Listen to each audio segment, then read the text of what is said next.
According to an internal memo obtained by the Associated Press, ICE agents are asserting sweeping powers to be able to enter your home without a judge's warrant. While a new decision about how ICE agents respond to protesters is facing a challenge. A ruling told agents they couldn't use pepper spray on peaceful protesters, but that order has now been paused for now. Esme Murphy is here to explain what that means. Esme.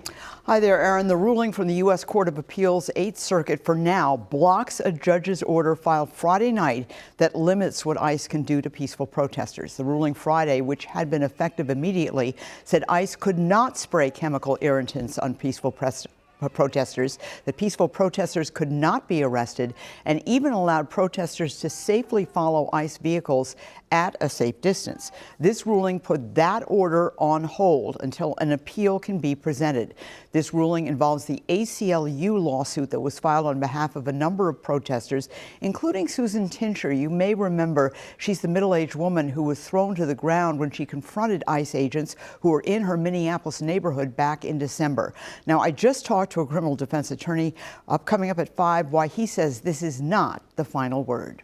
Okay, Esme, thank you so much. A 23-year-old U.S. citizen who was raised in the Twin Cities says she was arrested and detained for 2 days. Then she says that she was released without any charges or any answers. Connor White is in the newsroom right now. He joins us with that story. Hello there, Connor. Amelia, Aaron, good evening. Reviewing lawsuits and news reports, at least a dozen Americans say ICE has detained them during Operation Metro Surge, many of them released without charges. Now, that includes 23-year-old Nasra Ahmed, an American citizen of Somali descent. Video shows ICE surround Ahmed in a St. Paul parking lot after she says agents shoved her to the ground. She also says one of those agents called her a racial slur. Ahmed then spent the next 2 days in detainment. They pushed me hard. They used a lot of violence. My body still hurts. I got a concussion. It's really hard for me to speak because of that concussion. They were just using a lot of force to arrest me, and I was screaming. I was crying. I was so scared. Now, as we've reiterated, Ahmed was released without charges. Tonight at 5, we'll dive deeper into her story, what we know about Americans that ICE agents are detaining, and how the agency is responding. Okay, Connor, we appreciate it. Thank you. A school district says that people even younger than that are getting picked up. In Columbia Heights, the superintendent just told us that agents have detained 4 of their students, including a little boy.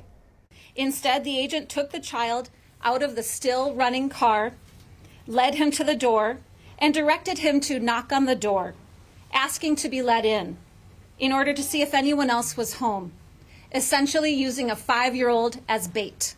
The middle school brother came home to a missing dad, a missing little brother, and a terrified mother. What the school knows about where those students were taken, that's coming up all new at 5. The man shot in the leg by a federal agent last week will now go to trial. He and the man that feds were chasing that night both appeared in federal court this morning.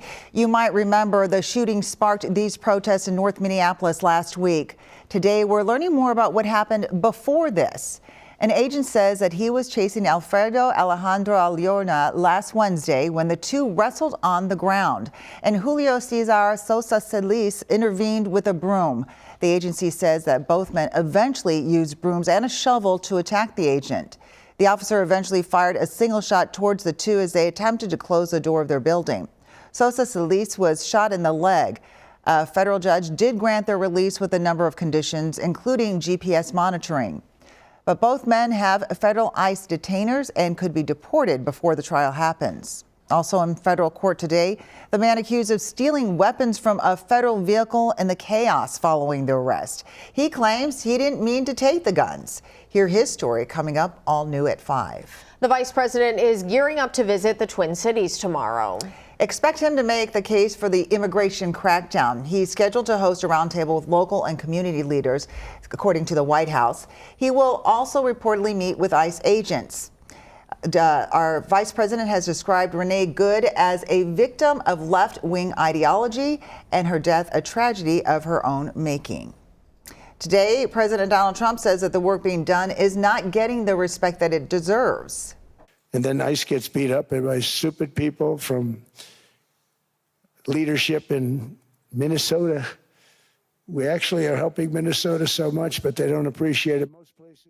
President Trump has claimed 10,000 criminals have been arrested in Minnesota, but the federal government hasn't released information to back that up.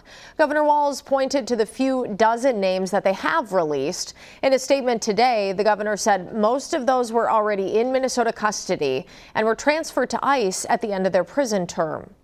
Today, mayors across the Twin Cities shared their concerns over breakfast. We have again, worked with federal agents to get the worst of the worst. But right now, there is not a partnership. There's an occupation, and that is the problem.